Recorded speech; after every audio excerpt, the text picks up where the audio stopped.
आज हम standard 10th Hindi विषय लोकवाणी का अनोखे राष्ट्रपति यह पाठ पढ़ने वाले हैं। इसकी लेखिका है महादेवी वर्मा। इनका जन्म 1907 फर्रुखाबाद उत्तर प्रदेश में हुआ। इनकी मृत्यु 1987 इलाहाबाद उत्तर प्रदेश में हुई। महादेवी वर्मा जी प्रतिभावान साहित्यकार थी। आप छायावाद के 4 प्रमुख स्तंभों में से एक मानी जाती है। आपकी रचनाएं समाज के प्रत्येक वर्ग को प्रभावित और प्रेरित करती है।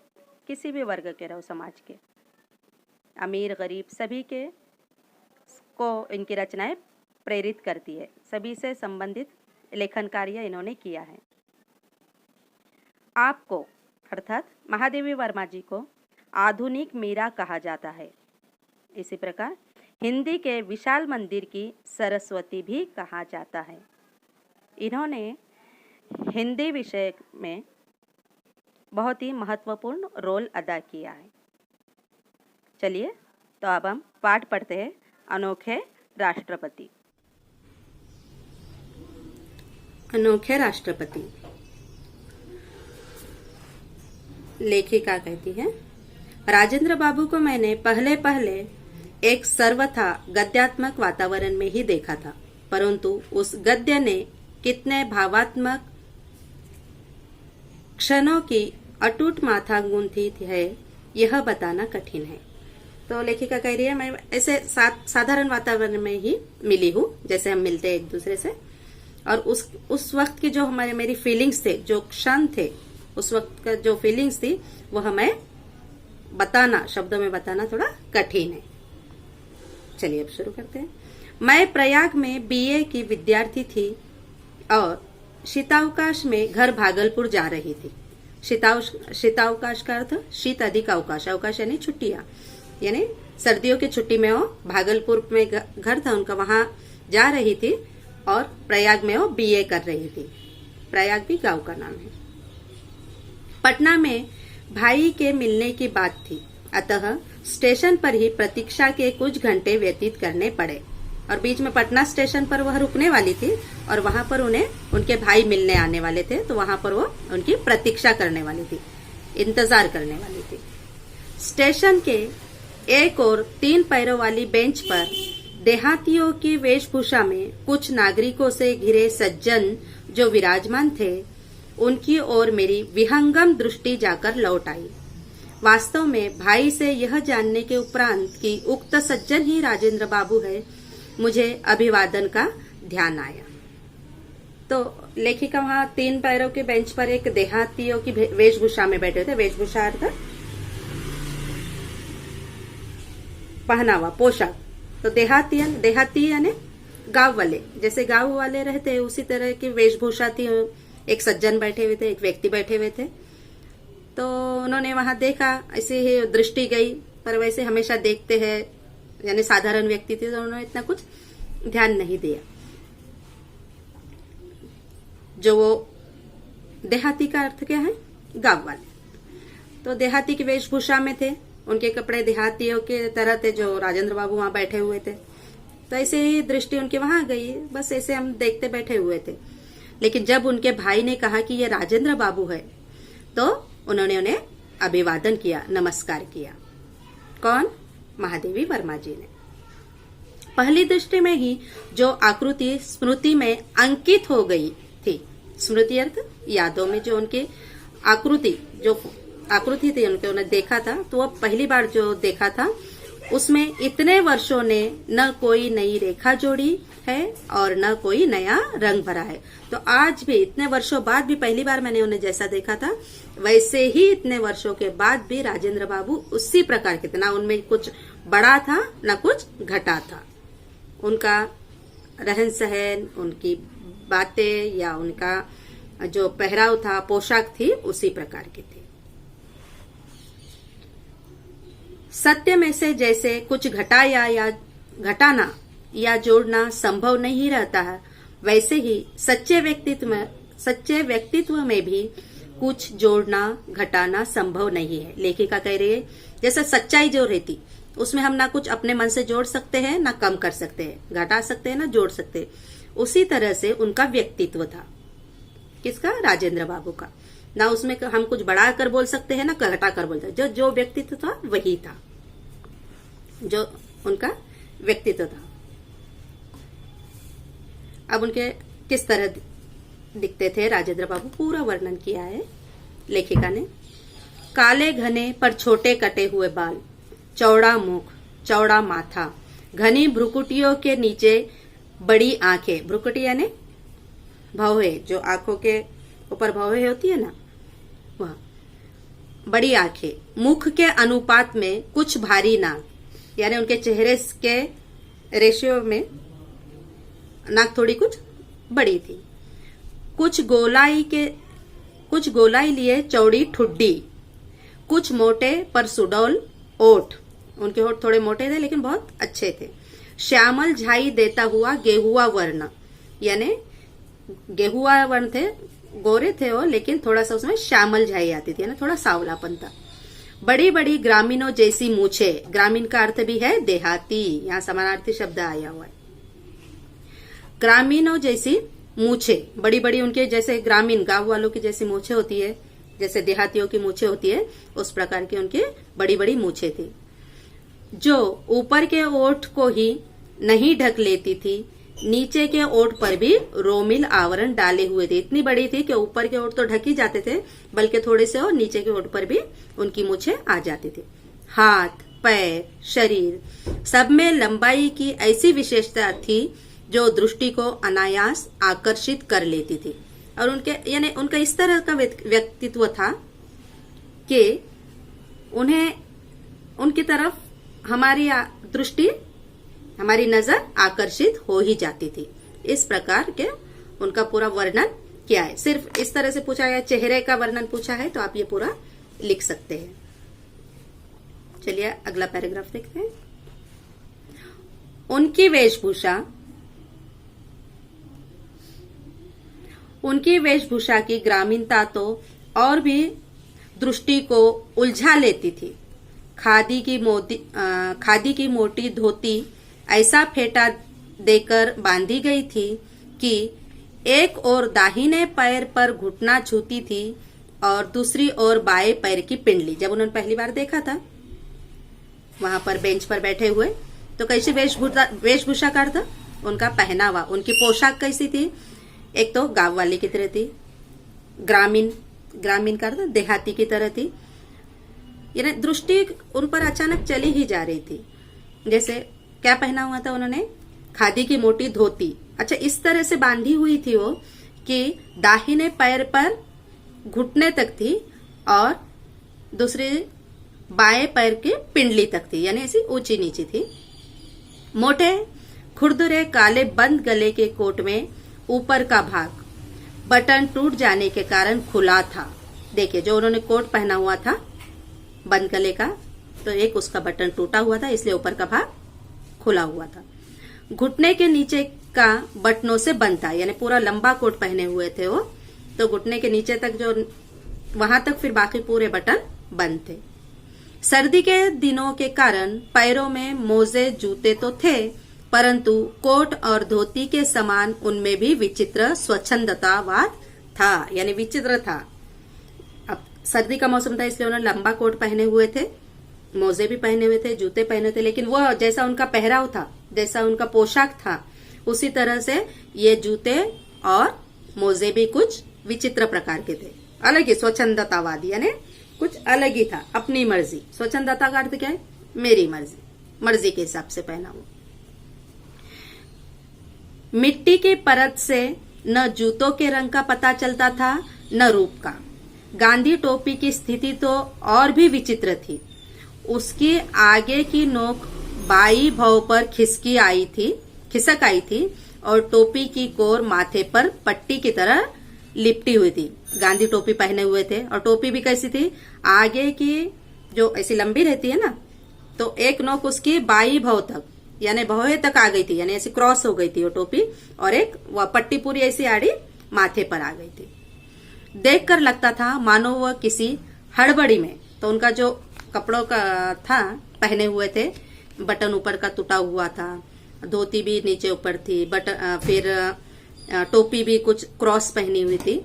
तो ऐसा देखकर ऐसा लगता था कि जैसे वो हड़बड़ी में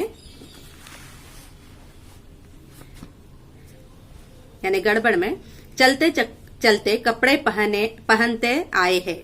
अतः जो जहां जिस स्थिति में अटक गया वह वहीं उसी स्थिति में लटक कर रह गया। यानी उन्होंने जो जो कपड़े पहने थे, तो हड़बड़ी में हो सकता हो चलते चलते उन्होंने जल्दी जल्दी पहने होंगे कपड़े, जैसे कोट पहन लिया चलते चलते, बटन लगा दिया उसमें टूट गया बटन, टोपी भी ऐसे ही पहन ली, उनका ध्यान नहीं था।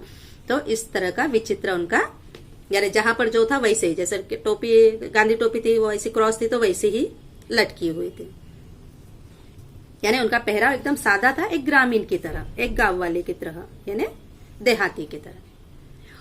उनकी मुखाकृति, अभी उनका वेशभूषा के बारे में हुआ, अब उनके बारे में देखेंगे। उनकी मुखाकृति देखकर अनुभव होता था मानो इन्हें पहले कहीं देखा है। अनेक व्यक्तियों ने भी उन्हें प्रथम बार देखकर ऐसा ही अनुभव किया। बहुत सोचने के उपरांत ही उस प्रकार की अनुभूति का कारण समझ में आ सका। यानी उन्हें जो भी देखता था, अरे हम इन्हें कहीं जानते हैं, पहले देखा हुआ है, पहले देखा हुआ है, ऐसा हर किसी को लगता था। क्यों? क्योंकि एक वो सिंपल से इंसान थे, तो सिंपल इंसान को तो हम कहीं भी देखते हैं, तो उन्हें देखे तो हर किसी को लगता, अरे हम पहले इन्हें मिल चुके हैं, कहीं देखा है, हमें भी लगता है ना कभी किसी को देखकर। तो ऐसा उन्हें देखकर उनकी मुखाकृति ऐसी थी, उनका मुख ऐसा था, उनका पोशाक ऐसा था कि उन्हें देखा तो ऐसा लगता था कि हम पहले से इन्हें जानते या पहले कभी देखा है। राजेंद्र बाबू की मुखाकृति ही नहीं, उनके शरीर के संपूर्ण गठन में एक सामान्य भारतीय जन की आकृति और गठन की छाया थी। अतः उन्हें देखने वाले को कोई न कोई आकृति या व्यक्ति स्मरण हो जाता था और वह अनुभव करने लगता था कि इस प्रकार के व्यक्ति को पहले भी कहीं देखा है। यानी वो एक साधारण से व्यक्ति थे, इसलिए ऐसा लगता था कि हम पहले से नहीं जानते या पहले कहीं देखा है, क्योंकि हर जैसा उनका पोशाक भी इस तरह से रहता था जैसे सामान्य व्यक्ति का, एक देहाती का। आकृति तथा वेशभूषा के समान ही वे अपने स्वभाव और रहन सहन में सामान्य भारतीय या भारतीय कृषक का ही प्रतिनिधित्व करते थे। प्रतिभा और बुद्धि की विशिष्टता के साथ साथ उन्हें जो गंभीर संवेदना प्राप्त हुई थी वही उनकी सामान्यता को गरिमा प्रदान करती थी। क्या कहा है? वह एक उनका रहन सहन, जैसी वेशभूषा साधारण थी उसी तरह से उनका स्वभाव भी और रहन सहन भी एक सामान्य भारतीय की तरह था। लेकिन उनकी बुद्धि उनकी बहुत ही शार्प थी। संवेदना यानी उनकी फीलिंग्स भी थी सबके बारे में, और सबके दुख दर्द समझते थे। और कृषक का अर्थ है किसान। कृषक का अर्थ क्या? किसान। उनका भारतीय किसान की तरह पहराव रहता था, धोती, कोट तो वो सर्दियों के दिन थे इसलिए उन्होंने लंबा कोट पहना हुआ था, ऊपर गांधी टोपी, इस तरह से।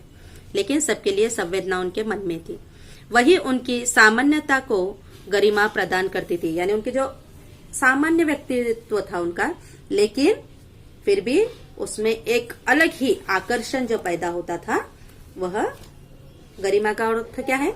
गौरव, महत्व इसलिए दिखने लगता था, आकर्षित करती थी उनकी कृति, क्योंकि वह सबके लिए उनके मन में बहुत फीलिंग्स थी, भावना थी, सबके दुख दर्द वह समझते थे, सबके प्रश्न समझते थे। इसी तरह से व्यापकता ही सामान्यता की शपथ है, परंतु व्यापकता संवेदना की गहराई में स्थिति बनाए रखती है। व्यापकता का अर्थ क्या है? विशालता, यानी पूरा सभी प्रकार से वह हर किसी को जानते थे, समझते थे, उनके दुख दर्द समझते थे। उनकी वेशभूषा की अस्त व्यस्तता के साथ उनके निजी सचिव और सहचर भाई चक्रधर जी का स्मरण अनायास हो आता है। उनकी जो अस्त व्यस्तता है, यानी ऐसा वो इतना खास ध्यान नहीं देते थे वेशभूषा पर, यानी जैसा पहना है सिंपल सा, इतना कुछ ये हाँ ऐसा रहना ऐसा है मैं राष्ट्रपति, इस तरह का कुछ नहीं था उनका पहराव। जब तो इनकी एक स्मृति, अगर उनके जो सहचर या साथी थे, उनके जो भाई की तरह थे चक्रधर जी, इनका स्मरण यानी उनकी अगर याद नहीं आए तो ऐसा हो ही नहीं सकता। क्यों? देखिए, जब मोज़ों में से 5 उंगलियां बाहर निकलने लगती, जब जूते के तले पैर के तलवों के गवाक्ष बनने लगते, जब धोती कुर्ते कोट आदि का खद्दर अपने मूल ताने बाने में बदलने लगता, तब चक्रधर इस पुरातन सज्जा को अपने लिए सहेज लेते थे। यानी कब तक पहनते थे वो? जब तक मोजे में से पूरे 5 उंगलियां नहीं दिखती, यानी इतने फट नहीं जाते, तब तक वो मोजे पहनते थे। जूते भी पूरे तलिए घस नहीं जाते थे, घसते थे तब तक वो पहनते थे। और इसी तरह से उनका धोती है कुर्ता है, पूरी तरह से जब तक वो ऐसे उसके धागे दिखने नहीं लगते अंदर के, तब तक वो पहनते थे। लेकिन इसके बाद ये जो उनके साथी थे चक्रधर, तो यह क्या करते थे, वो कपड़े संभाल कर रखते थे अपने पास, यानी वो उन्हें अपने बहुत ही ज्यादा मानते थे राजेंद्र बाबू को। वो पूरे उनके फटे हुए कपड़े जूते मोजे सब अपने पास बहुत सहेज के, जैसा कोई बहुत प्रॉपर बड़ी चीज है, इस तरह से संभाल कर रखते थे। उन्होंने वर्षों तक इसी प्रकार राजेंद्र बाबू के पुराने परिधान से अपने आप को प्रसादित कर कृतार्थता का अनुभव किया था। यानी वो जो फटे हुए वो कपड़े रहते थे, उसके बाद वो चक्रधर जी पहनते थे खुद, और अपने आप को बहुत ही भाग्यशाली मानते थे कि मुझे उन राजेंद्र बाबू के कपड़े पहनने का अवसर मिला। प्रसादित करते थे ना, अपने आप को शोभनीय करते थे। जैसे हम गहने पहनते हैं, मेकअप करते हैं, प्रसादित करते हैं ना अपने को, तो वो राजेंद्र बाबू के कपड़े पहनकर वह अपने आप को गौरवशाली समझते थे।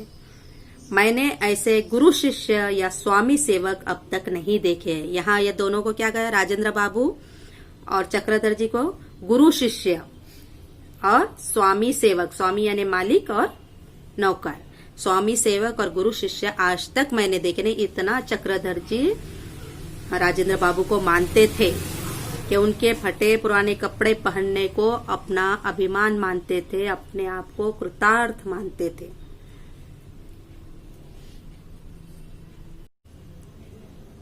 राजेंद्र बाबू के निकट संपर्क में आने का अवसर मुझे सन 1937 में मिला, जब वे कांग्रेस के अध्यक्ष के रूप में महिला विद्यापीठ महाविद्यालय के भवन का शिलान्यास करने प्रयाग आए थे।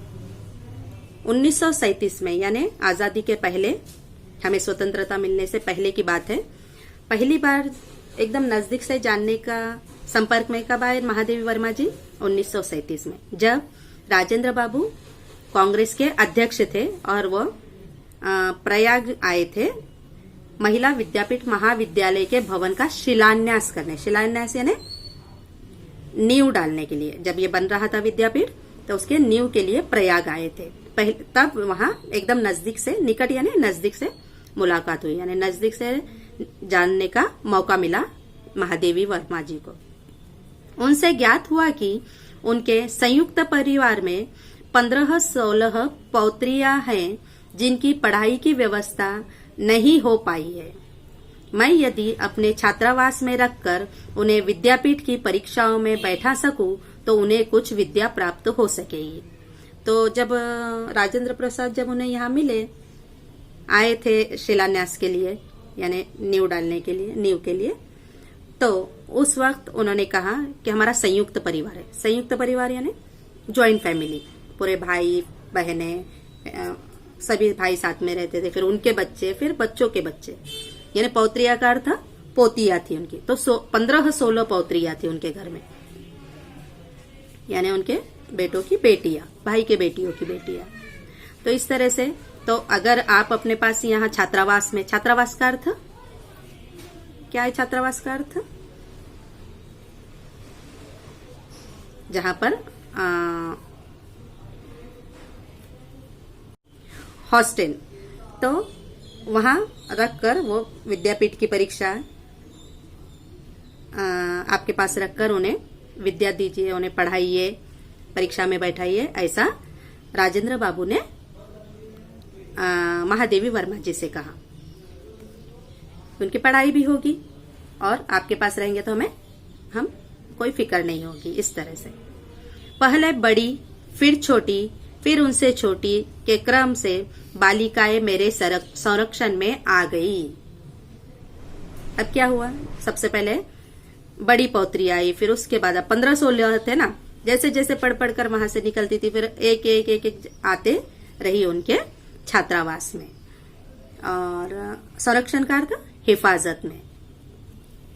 उन्हें देखने प्रायः उनकी दादी और कभी कभी दादा भी प्रयाग आते रहे। दादा कौन थे? हाँ, डॉक्टर राजेंद्र प्रसाद। तो उनकी पौत्री आती तो उनकी दादी आती थी, यानी राजेंद्र प्रसाद की पत्नी, और वह कभी कभी राजेंद्र बाबू भी आते थे। तभी राजेंद्र बाबू की सहधर्मिणी के निकट संपर्क में आने का अवसर मिला। सहधर्मिणी का अर्थ उनकी पत्नी, राजेंद्र बाबू की जो पत्नी थी उनसे यानी नजदीक से अब संपर्क में आए। पहले राजेंद्र बाबू के बारे में बताया, अब उनके पत्नी के बारे में लेखिका यहाँ हमें बता रही है, क्योंकि उनसे अब नजदीक से मुलाकात होने लगी। वे सच्चे अर्थ में धरती की पुत्री थी। वे साध्वी, सरल, क्षमामयी, सबके प्रति ममतालु और असंख्य संबंधों की सूत्रधारिणी थी। यानी उन्हें कितनी उपमा दी गई है, देखो कैसी थी। साध्वी थी, यानी एक सज्जन, साधु के स्त्रीलिंग क्या होता? साध्वी। अगर साधु आया, लिंग बदलिए, बोलिए तो वहां पर क्या करना है आपको? साध्वी। तो एकदम सज्जन व्यक्ति थी वो। उनका स्वभाव सरल था, क्षमामयी थी, हर किसी को क्षमा कर देती थी, ममतालु थी और हर किसी से तुरंत संबंध जोड़ लेती थी। हर किसी से उनकी बहुत जल्दी से रिश्ता बन जाता था, यानी बहुत अच्छा स्वभाव था उनका। तो अब उनकी पत्नी जो है राजेंद्र बाबू की, उनके बारे में अब यहाँ लेखिका बता रही है, क्योंकि वो उन्हें अच्छे नजदीक से जानती थी, क्योंकि उनके पास उनकी पौत्रियां पढ़ने के लिए थी, उनके छात्रावास में थी, हॉस्टल में थी। ससुराल में उन्होंने बालिका वधू के रूप में पदार्पण किया था। बालिका वधू तो आपको पता है, बचपन में शादी हो जाती है, जो छोटी लड़की की शादी होती है उसे बालिका वधू कहते हैं। वधू का अर्थ दुल्हन, वर, वधू। तो पहली बार जो ससुराल आई थी तो बहुत छोटी थी, क्योंकि पहले के जमाने में बचपन में ही शादी हो जाती थी। संभ्रांत जमींदार परिवार की परंपरा के अनुसार उन्हें घंटों सिर नीचा करके एकासन बैठना पड़ता था। एक आसन, एक आसन यानी एक ही जगह पर एक ही मुद्रा में बैठी रहती थी वो, क्योंकि उनका परिवार, राजेंद्र बाबू का परिवार जमींदार का था। तो उनके यहाँ की बहुएं एक ही जगह, अगर कोई बड़े हैं तो घंटों सिर नीचा करके घूंघट में और एक ही जगह बैठे, ने हिल यहाँ ने वो, इसी तरह से कुछ भी नहीं, एक ही आसन में, आसन यानी एक ही जैसे बैठती थी। उसका परिणाम यह हुआ कि उनकी रीढ़ की हड्डी इस प्रकार झुक गई कि युवती होकर भी वे सीधी खड़ी नहीं हो पाती थी। अब घंटों बैठने से, छोटी थी वो, जब वो बड़ी हुई युवावस्था में यानी यंग हुई, तब वह झुक गई थी, उनकी रीढ़ की हड्डी एकदम झुक गई थी, वो सीधा खड़ा नहीं हो सकती थी। यानी इस तरह से एकदम घरेलू थी वह। बालिकाओं के संबंध में राजेंद्र बाबू का स्पष्ट निर्देश था कि वे सामान्य बालिकाओं के समान बहुत सादगी और संयम से रहे। सादगी यानी एकदम सिंपल रहना है, ऐसा नहीं कि राजेंद्र बाबू की पौत्रियां हैं तो नहीं, जैसा और दूसरे लड़कियां रहती है उसी तरह से बालिका का अर्थ लड़की। तो जो दूसरे लड़कियां हॉस्टल वहां छात्रावास में, उसी तरह से रहना, उनको ऐसा कुछ स्पेशल ट्रीटमेंट नहीं देना है, एकदम सादगी और संयम से रहना है। वे खादी के कपड़े पहनती थी जिन्हें वे स्वयं ही धो लेती थी। उनके साबुन, तेल आदि का व्यय का अर्थ खर्च, व्यय भी सीमित था। सीमित यानी लिमिटेड। उनका जो साबुन और तेल का ऐसा नहीं कि राजेंद्र बाबू की पौत्रियां है तो खूब खर्चा कर रहे हैं या बहुत नहीं, उनका हर चीज, उनका खर्च भी कैसा था, सीमित था, लिमिटेड था। कमरे की सफाई, झाड़ पोछ, गुरुजनों की सेवा आदि भी उनके अध्ययन के आवश्यक अंग थे। अध्ययन का अर्थ है पढ़ाई, पढ़ाई के ये अंग रहते थे पहले। खुद ने अपने कमरे की सफाई करना, झाड़ू पोछा करना, गुरु और उसमें अपने जो गुरुजन है, जो शिक्षक है, जो गुरु है, उनकी सेवा करना, ये सब पढ़ाई के अंग थे। और जैसे दूसरे बालिकाएं रहती थी, लड़कियां रहती थी, उसी तरह से राजेंद्र बाबू की पौत्रियां भी छात्रावास में उसी तरह से रहती थी। पहले ही राजेंद्र बाबू ने कह दिया था, स्पष्ट निर्देश था, ऑर्डर था उनका कि भाई जैसे सब लड़कियां रहेगी उसी तरह से मेरी पौत्रियां भी यहाँ रहेगी, उन्हें कोई स्पेशल ट्रीटमेंट नहीं रहेगा। उनका जीवन सादगी भरा ही था, बहुत सिंपल। बाकी का पार्ट हम भाग 2 में पढ़ेंगे, तो आप भाग 2 का वीडियो ज़रूर देखिए। धन्यवाद।